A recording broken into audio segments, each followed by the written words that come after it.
Today, we're going to focus on Benjamin Franklin, who I'm quite certain never been to Chicago because it didn't exist yet. He died in 1790 and Chicago came in the 1830s. But we're going to focus on Benjamin Franklin and the road to revolution. So, Jupiter, I think we're ready to get started. We all know Benjamin Franklin as the revolutionary. He's famous for saying after the Constitutional Convention, someone asked him, "Sir, what do we have?" And he said, "Republic, if you can keep it." And the picture here is not from the Constitutional Convention, of course. This picture is from the Declaration of Independence, the famous painting by John Trumbull. And some of you are avid mind travelers. And so you may recall that we had an interview with my friend and historian Chris Young, who talked about this rendition of the Declaration of Independence. I was in D.C. a few weeks ago and got to see the original painting, which hangs in the rotunda of the Capitol. And there to the right of Thomas Jefferson is Benjamin Franklin himself, who was there for the signing of the Declaration of Independence. And then, as I said, was there for the Constitutional Convention. But what I want to do today is take you in the lead up to the revolution and where Benjamin Franklin stood, because Benjamin Franklin was not always the revolutionary that we know him as, for reasons that we will get into. So let's go on to the next slide, Jupiter.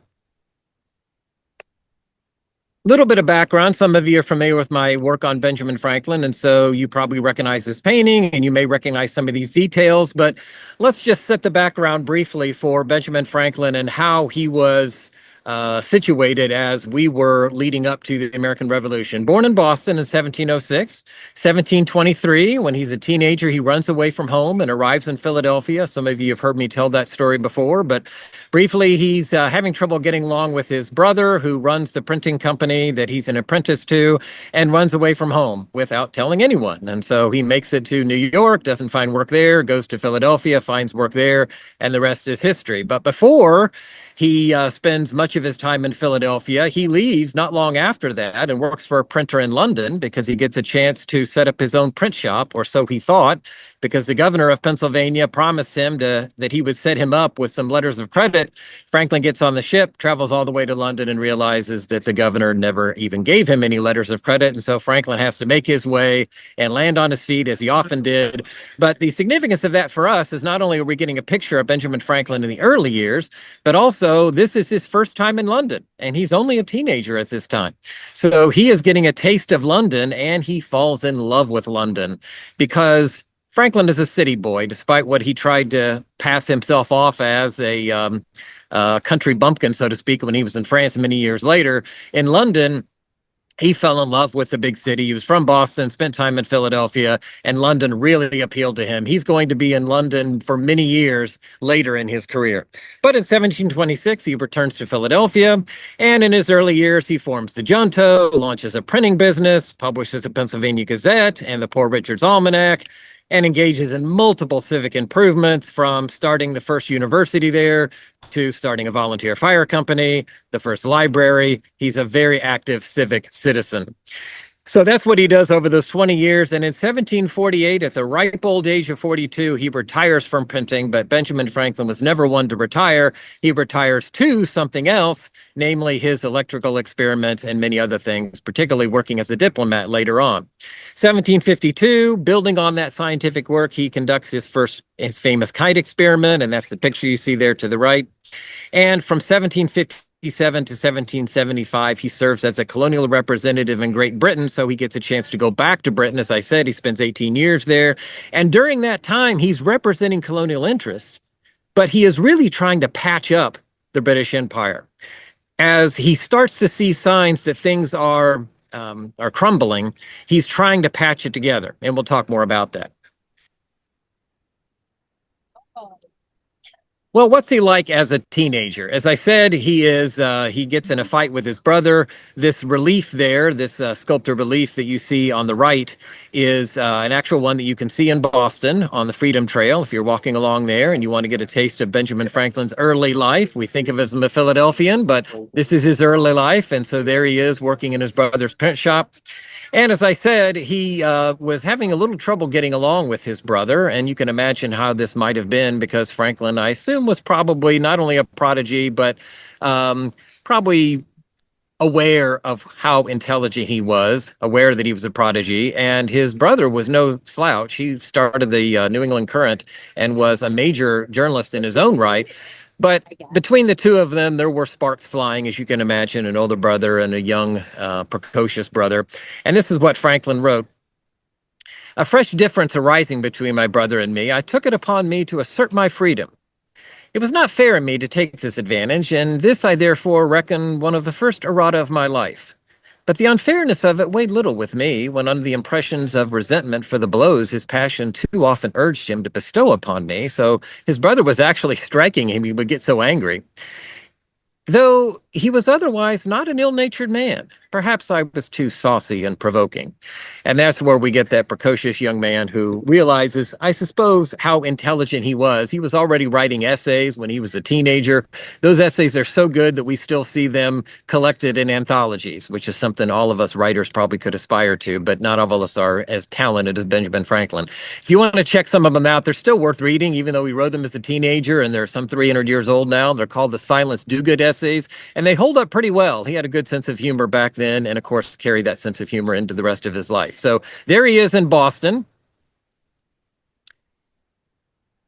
And now let's follow him into England and Scotland. So while he is in England and Scotland, he's known as the Sage of Philadelphia. He was a popular member of half a dozen men's clubs that met at different London public houses or pubs. That's where we get the name pub from, public houses.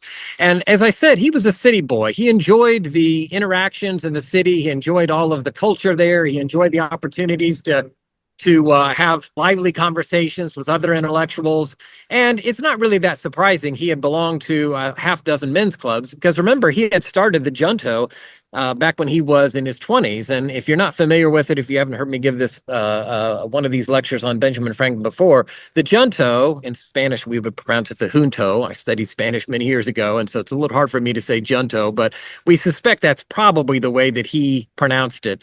It was a small group. I'm a member of Rotary. Yes, some of you may be members of Rotary. It's very similar to Rotary. In fact, Benjamin Franklin's great biographer, Carl Van Dorn, has suggested that maybe Franklin's work helped to inspire Rotary, which came many years later in the early 1900s. It was a group where men could get together and chat with each other. They could network, they could learn from each other, and Franklin very much crafted it as an opportunity for people to learn from one another. He had a series of questions that they would ask each other at the beginning and would help them to learn about each other, learn how they could improve themselves, and significantly improve their communities.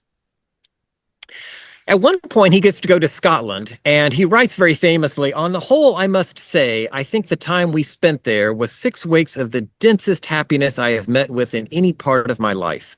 And the agreeable, instructive society we found there in such plenty has left so pleasing an impression in my memory that did not strong connections draw me elsewhere, I believe Scotland would be the country I should choose to spend the remainder of my days in. So you can see here, early in his life, well, it's not that early. At this point, he's in his 50s. I like to think that's still being a young man. So 1760s, born in 1706. So he's in his mid-50s at this point, but he falls in love with Scotland. We see that he enjoyed the cultured life of London, but also, I think, enjoyed the beauty of Scotland. By the way, people often ask me, why is he sometimes called Dr. Franklin? Well, Franklin only had 2 years of formal schooling. But he was so successful, particularly as a scientist, but we know he was successful in a lot of realms, but particularly in science, where he made his reputation around the world. He was recognized for being this great intellectual, which he was, of course, and he received his honorary doctorate in Scotland. And that's why I mention, as we're referring to Scotland here. And for that reason, for years afterwards, he was often referred to as Dr. Franklin. Even somebody as prestigious as Thomas Jefferson referred to him as Dr. Franklin.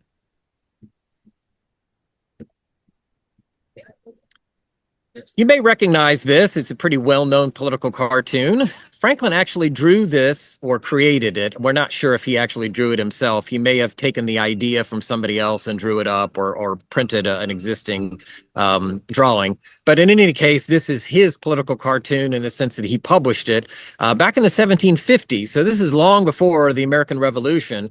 But it gives us an idea that's very significant to the talk that we're doing today on Benjamin Franklin and the road to revolution. Because even back during the French and Indian War in the 1750s, Franklin recognized the power of the colonies coming together.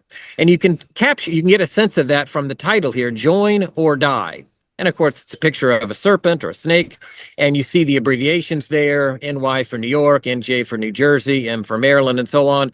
These are the colonies that at that time were still British colonies. And what Franklin was calling for them to do was to come together in fighting against the French and the Indians. So this is the French and Indian War, in which the Americans are not really Americans, at least in the sense of having their own country. They are part of Britain. But the idea of pulling together was significant even back then. So this is the first American political cartoon, and like so many other things, Benjamin Franklin was right in the thick of it. Now, I mentioned at this time, and for many years going forward, so French and Indian Wars in the 1750s into the 1760s, Franklin is calling for the colonies to unite, but he's also hoping for many years that he can preserve what he called that fine china vase, or the noble china vase of the British Empire. And this is what he wrote years later in the 1760s, might have been early 1770s. He said, "Long did I endeavor with unfeigned," actually, this is in the 1770s, "long did I endeavor with unfeigned and unweaned zeal to preserve from breaking that fine and noble china vase, the British Empire. For I knew that being once broken, the separate parts could not retain even their share of the strength or value that existed in the whole, and that a perfect reunion of those parts could scarce even be hoped for." Now, he's writing this after he's become a revolutionary, but the reason I featured her here is that he's looking back on all of the work he tried to do to preserve the British Empire. Because after all, we have to remember, even with our hindsight today, we, especially now, with having celebrated 4th of July, we are thinking about the breaking away from the British Empire. But there were many Americans, even after the Revolution, the Loyalists were still holding true to the British. But even before the American Revolution, people like Franklin recognized the power of being part of that empire. And for Franklin in particular, the joy of being part of that empire, taking pride in it, seeing all of the opportunities in it. And of course, as I said, he's living for years in Britain, enjoying the city, the culture, the men's clubs, becoming part of the Royal Society because of his scientific work. All of these things appealed to Franklin. He enjoyed being a Brit, and he saw the opportunity because the British Empire was an empire at that time. Despite being such a small island, they had an incredible navy, had very strong mercantilism, and they had this vast American land that they could tap into for the timber, for the agriculture. So this was really an aspiration that Franklin had for the British Empire. They could only get bigger and stronger if they could manage to get along. And of course, as we know from the American Revolution, that fell apart. And so eventually that noble china vase that Franklin spoke of is going to crack, and eventually it's going to crumble.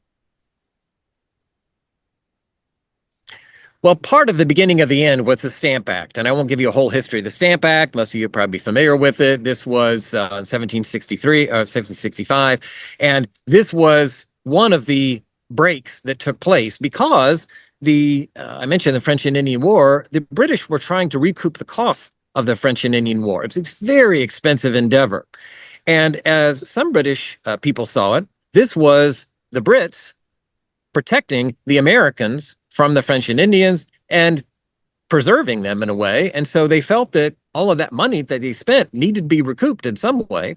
And there were a variety of ways that they tried to tax the Americans. This is the most famous one, partly because it was the beginning of the end. And in the Stamp Act, it was required that a stamp that looked just like this one would have to be affixed to paper products. And you can imagine how this angered the Americans. But Franklin, remember, he's a delegate in the British Empire at this point. He's over in Great Britain. He's representing the colonies. And he doesn't have his ear to the ground the way he once had when he was living in Philadelphia. So as Gordon Wood, who's written one of the best books about Benjamin Franklin, I highly recommend it. It's called The Americanization of Benjamin Franklin. This is what Wood wrote about Franklin and his understanding of American sentiment about the Stamp Act when he's 3,000 miles away representing the colonies in Britain. This is what Wood wrote. 3,000 miles away, and with many of his allies, royal officials. So Franklin is in the thick of things here. He's got friends who are British. Franklin had no great ear for American public opinion, and he struggled to understand what Americans were saying. He had no liking whatsoever for mobs and rioting, but he slowly came to appreciate that even reasonable Americans would not support a Stamp Act under any conditions. So initially, he's not really good at reading American public opinion because he's 3,000 miles away. And if we think back, we realize, of course, that there was no internet, no telephone, no telegraph. The ships would take weeks to cross the Atlantic, and so there's no way for him to have a really good sense of what people are talking about in New York and Boston and Philadelphia and Charleston at the moment that he is over there witnessing what's happening with the Stamp Act. So even though we might think of him as a patriot who was always on the side of the Americans, he was between two worlds and literally living in Great Britain where he couldn't be close to the public opinion. And so it was hard for him to read the room. But eventually he does come around and realizes that the Stamp Act is a problem.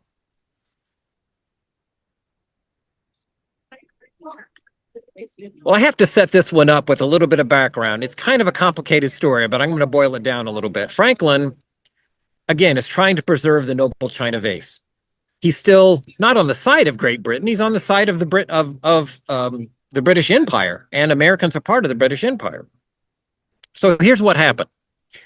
Franklin recognized that what was happening, in his opinion, in America was that the colonial governors who were representing Great Britain weren't always in representing the Americans in their best interest. And he became aware of some letters written by the assistant governor, Thomas Hutchinson, in which Hutchinson was bad-mouthing the Americans and was essentially encouraging the British officials to clamp down on the Americans. Well, Franklin got a hold of these letters, and he didn't want to make them public, but he did share them privately, and then they became public. And some Brits were incensed, and they blamed Franklin. Now, Franklin was puzzled because he thought he was trying to reveal that the problem was not with the British officials in Great Britain, but really with the provincial leaders such as Hutchinson. So he thought he was doing a favor to the Brits, but they didn't see it that way. At least not all of them did. So he was called to before the Solicitor General, Alexander Wedderburn. You see his name there. So Solicitor General Alexander Wedderburn brings Franklin in an area that was called the cockpit, and for reasons that go back to an earlier age. And he is there in front of the Privy Council and is called on the carpet for what he's done. So as Wood writes here, Wedderburn viciously attacked Franklin in what Franklin compared to bull baiting. For nearly an hour, Wedderburn poured abuse on Franklin, the likes of which many had never heard before. Much of it was even too scurrilous for the press to publish. Well, then as now, the press was not particularly scrupulous about what they would publish, so it must have been really bad. We have some records of what Wedderburn said, and essentially he was blaming Franklin for being irresponsible and representing what really wasn't a patriot cause yet, because we were still moving toward revolution, but was emerging as a patriot cause. And you see this artistic rendering here of Franklin standing in the cockpit being attacked by Wedderburn.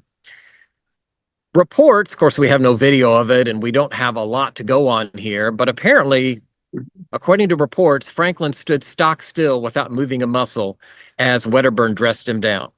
Well, now you can imagine how this starts to play out in Franklin's mind. He already starts to question things like the Stamp Act.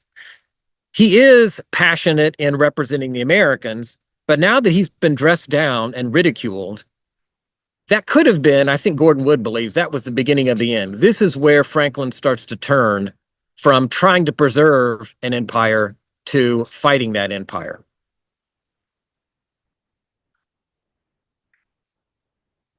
So Franklin becomes involved with the Articles of Confederation, which of course predates the Declaration of Independence. This is an opportunity to try to get the various colonies, the 13 colonies, to act as a confederation.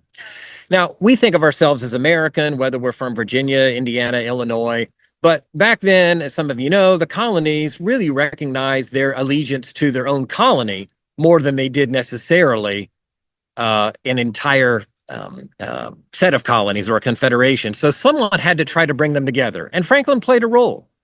For the colonies to cross the threshold of rebellion, Walter Isaacson writes, they needed to begin conceiving of themselves as a new nation. The draft of the Articles of Confederation and Perpetual Union that Franklin presented to the Congress on July 21st contained the seeds of that great conceptual breakthrough that would eventually define America's federal system, a division of power between a central government and the states. So, as I've often said, Franklin is like the Forrest Gump of colonial America. He always seems to be in the thick of things.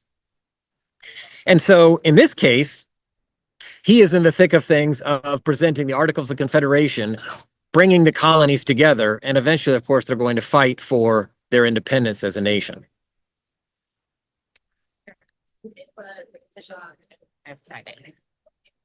Well, part of the reason why the American Revolution came together and some of these ragtag soldiers Washington was trying to lead were able to succeed, and eventually, it's going to take 8 years, but eventually to win the American Revolution, is a guy named Thomas Paine. Now, you may be wondering why I'm talking about Thomas Paine when our focus is on Benjamin Franklin, but again, Franklin always seemed to have his fingers in everything. The whole reason that Thomas Paine was able to make it in America is that he had an endorsement from, you guessed it, Benjamin Franklin. So Paine was from England, but he wanted to come to America, and Franklin tried to endorse him, in other words, and tried to give him a letter of credit, so to speak, figurative speaking, and helped him get set up in America. And so Paine is not a leading writer at the time. He's trying to make his way, goes to work as a journalist, and eventually, of course, writes his very famous pamphlet, Common Sense, which really galvanizes the support for the American Revolution. It comes out in January 1776, and this is part of the reason why we're able to build all this support. So I just quoted one line from it. The cause of America is in a great measure the cause of all mankind. This is Thomas Paine, whom we have Benjamin Franklin to thank for bringing to America. Well, let's just do a quick rundown of the timeline of independence. So on June 7th, so almost exactly 250 years ago, 1776, Richard Henry Lee presents a resolution calling for separation. June 11th, the Continental Congress forms a committee to draft a declaration. Thomas Jefferson, of course, is the one who writes the first draft of the Declaration of Independence. But as we'll talk about in a few minutes, Benjamin Franklin was also involved in editing the Declaration of Independence, as was John Adams. There were two other members of that who didn't really play much of a role, Roger Sherman and Richard Livingston, but there are 5 who are part of this committee to draft a Declaration of Independence. The debate takes place or begins on July 1st. The delegates vote in favor of the lead resolution on July 2nd, and then the Franklin, the fellow delegates, begin signing the Declaration of Independence. And July 4th, of course, is the day that we celebrate. The picture there to the left is the picture of Adams, Jefferson, and Franklin. I think this was painted later, but it gives us an idea. It's a pretty famous painting. Gives us an idea of what that might have been for Jefferson, working with his at least 2 of the other members of the committee on putting together the Declaration of Independence.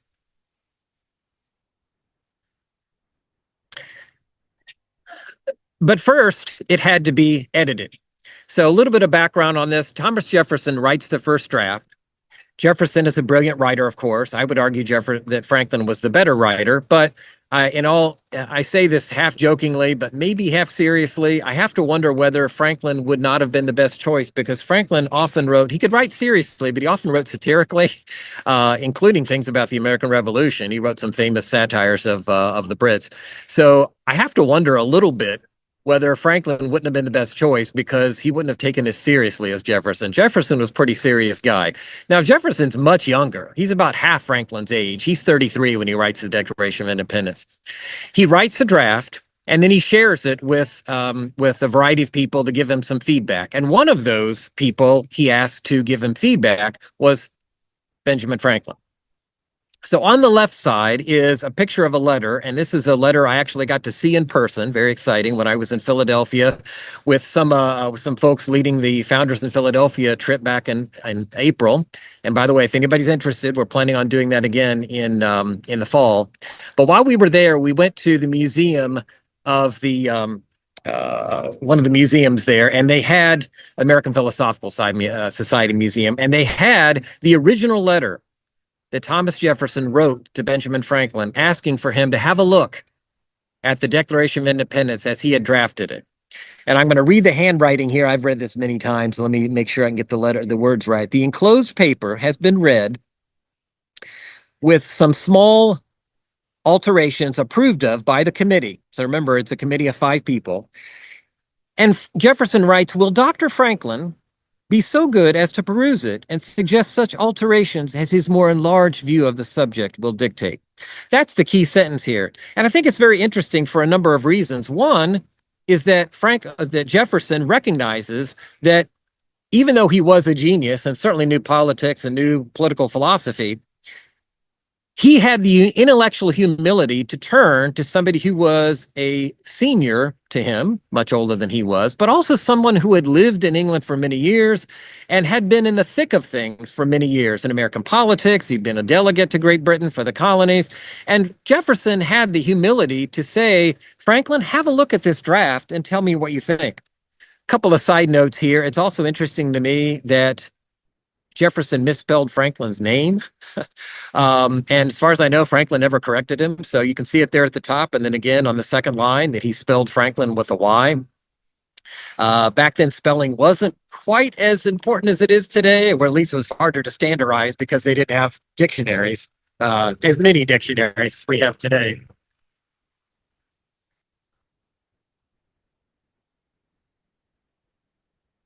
And of course, they didn't have artificial intelligence either. Can you go back one, Jupiter? So the main difference, the main revision that Franklin introduced here is that the original line that Jefferson wrote said, we hold these truths to be sacred and undeniable. Franklin suggested we hold these truths to be self-evident. Now, Franklin did not change a whole lot. There are just a few little changes, 3, 4, half dozen changes. This is the most important one because, of course, this is the most famous line in the entire Declaration of Independence. And the bottom version there, the one that Franklin suggested, of course, is the one that survived. We hold these truths to be self-evident.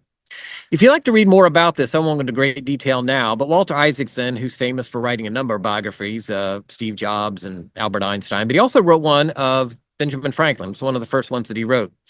And he then, just this past year, he came out with a book about that famous sentence in the Declaration of Independence. And in it, he explains something I will admit that I did not know. The reason why Franklin chose self-evident is he was drawing on some work by the philosopher David Hume, who had written about the meaning of self-evident. And so this is a key part of the Declaration of Independence. And we have Thomas Jefferson, we have Benjamin Franklin to thank for it.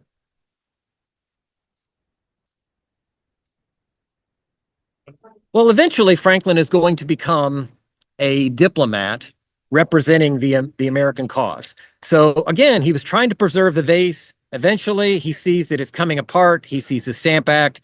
He sees what happens to him when he tries to, he thinks, help out Great Britain by releasing the Thomas Hutchinson letters, and eventually sees that this is not going to hold together.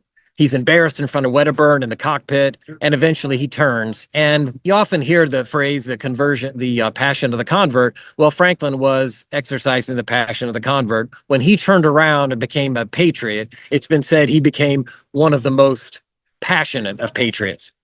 So eventually what happens is he is chosen to represent the colonies in France because the Americans realize that they're going to have to get some support in order to win the American Revolution. And the best place to get support is from the French, because you've heard the expression, the enemy of my enemy is my friend. And there was no greater enemy to Great Britain than France. They've been in wars various times over the course of the ages. And at this point, as Franklin alludes to here in the part I'm about to read, France has to worry that England, if they win this battle against if they win the American Revolution and crush the rebellion, then they're going to become the terror of Europe. So this is what Franklin said in a letter to one of the diplomats on the French side.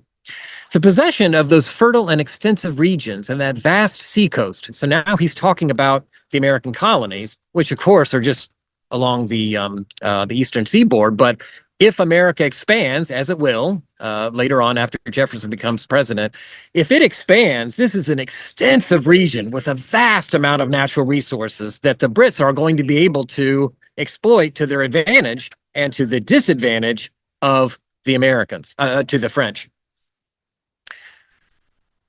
So Franklin writes, the possession of those fertile and extensive regions and that vast seacoast will afford them, the British, so broad a basis for future greatness by the rapid growth of their commerce and breed of seamen and soldier, as will enable them, the British, to become the terror of Europe and to exercise with impunity that insolence which is so natural to their nation and which will increase enormously with the increase of their power. So there are two things going on here. I used to teach writing for many years, and one of the things we would teach when you teach persuasive writing is that there are various ways you can try to persuade your audience. One is with what the Greeks called logos, or logic. And so the reason, and Franklin was a very reasonable person in the age of reason, the reason he's presenting is that, look, France, if the British are able to exploit those extensive regions and that vast seacoast, they're going to become a terror of Europe, and they're going to have incredible commerce that is going to make it difficult for you to sustain any kind of commercial enterprise that you have. That's the logos part. But also we talk about pathos. Pathos appeals to your sense of emotions, as in the word pathetic.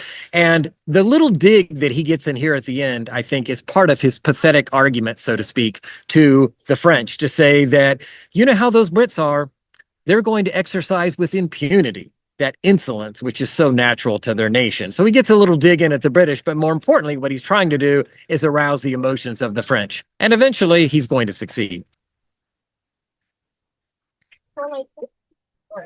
In fact, he's so successful that Wood wrote that without Franklin's presence, it is hard to see how the alliance could have held together as it did. And without the alliance, it is hard to see how the Americans could have sustained the revolution.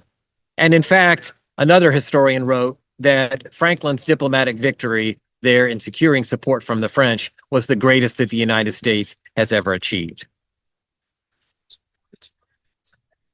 So, got some time for questions here. Before we do, I'll just mention that we are going to return to Philadelphia. So I know some of you expressed interest and weren't able to go in April, so I hope you can join us in the fall.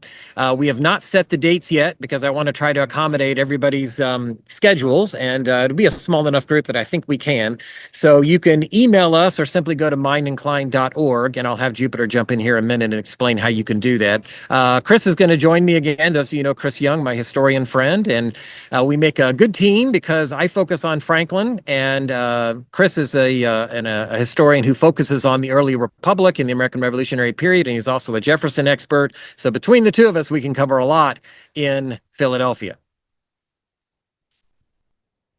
And then I mentioned at the beginning, the reason I'm here in Chicago is that we're also doing a trip in the fall on Route 66, because not only is this the 250th anniversary of the American Revolution and the Declaration of Independence, but it also is the 100th anniversary of Route 66.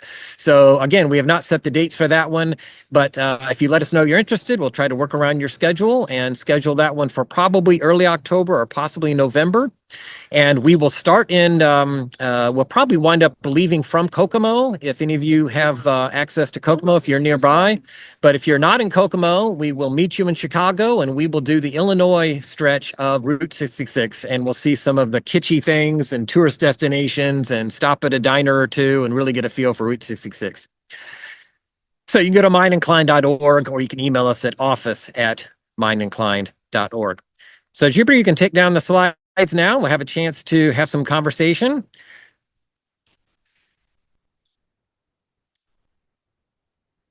I'm working on my iPad here, so forgive me. I have to get up to the point where I can see everybody's faces. There we go. So I saw the slides. I was not tracking the chat. I saw a few things pop up, but I know Jupiter was tracking it. So, Jupe, do you want to help me address any things that came up in the chat? Any luck now? I'm sorry. Yes, yes. Now I can hear you. Great. Okay. Sorry, I hadn't practiced with the microphone yet. So Robert Wong was asking about why, if you know, why Georgia was not mentioned in the Join or Die cartoon, because we think it was already established as a colony by 1750. That's a great question. I do not know the reason for that, Robert. I'm going to look that up. Chris would probably know. Yeah, and I think I saw in one of the earlier ones, people mentioned the NE stands for New England, so they lumped some of those together. Maine was not a colony at that time, and it was lumped together. So, but I don't know about Georgia, so that would be a question I'll have to find. I'm sorry, I don't have an answer to that. I There's do also see it. Oh, sorry. Go ahead. just another comment from Robert about the signing of the Declaration of Independence actually taking place on August 2nd, 1776. The signing was actually took place then. Does that sound right to you, Mark? Yes, I apologize for that. I realized when I saw that slide that I had that detail wrong. So it was adopted, but the signing actually didn't take place until later on. So thank you for correcting that, Robert. I can speak to the kite experiment. I see that was another question that came up here. So that deserves a whole hour unto itself. So let me give you the brief version of it. Franklin, when he began doing research on electricity, electricity was just a novelty at that time. Nobody had any idea, or at least they didn't know for certain, that they were going to be able to harness electricity. Of course, that comes much later in the next century with Thomas Edison. But Franklin started studying, and he wasn't the first one to study electricity. Back then, like I said, it was kind of a parlor trick. So you could go and see people who do experiments showing static electricity, and because it was invisible, people would see the various things that would happen when a static charge would move across the air, and they would just be astonished by it. Well, Franklin recognized there was something here, so he started studying electricity, and he's actually pretty notable for the work they did in electricity. He contributed some of the words that we use. He contributed the idea of a positive and negative charge. So eventually, people came to understand that electricity is something that could flow, just like liquids could. Well, so Franklin's conducting his experiments, and at some point, he deduces that lightning is a form of electricity. Now, we all take that for granted today, but every discovery wasn't a discovery. It had to be discovered. And so Franklin comes up with this idea. He wasn't the only one, but he came up with an idea that lightning as a form of electricity would obey the same kinds of laws that electricity does. So that's why he developed the kite experiment. Now, the kite experiment in historical circles is somewhat controversial because Franklin did not write about it right away. And there's even some speculation that he didn't actually do it. I happen to think that he did. Why he didn't write about it extensively right away, I don't know. There's speculation about that.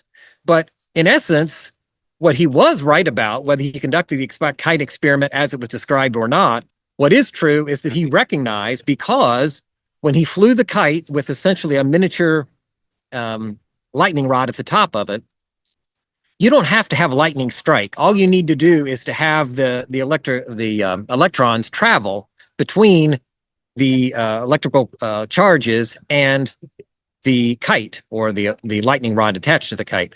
So when that charge was attracted to the lightning rod at the tip of the kite and traveled down the wet string, and then Franklin noticed that the little strains of the string were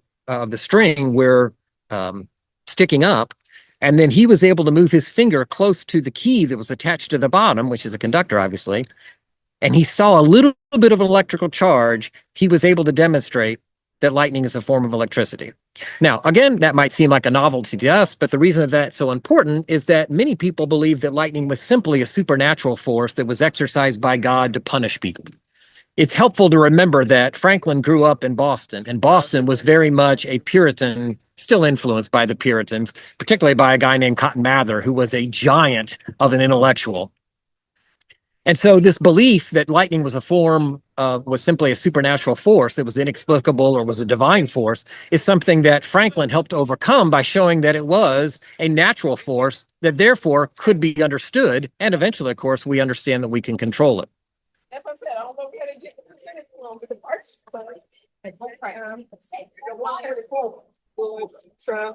What other questions do we have?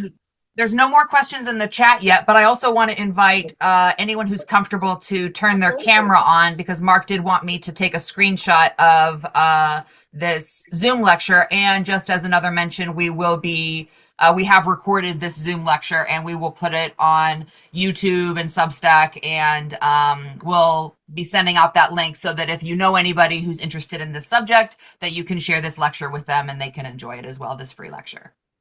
Thank you, Jupiter. We've got a few more minutes for questions while you're trying to think of your questions, and you're welcome to put them in the chat. In case I can't see them, Jupiter, I think, can see them. But I'll just go ahead and mention Franklin's autobiography. Some of you know that, oh yes, the kite experiment, if it took place, did take place in Philadelphia. Unfortunately, it's difficult to tell exactly where it took place. I've looked it up and I tried to find the spot. There's supposed to be a marker there, but I did not see the marker.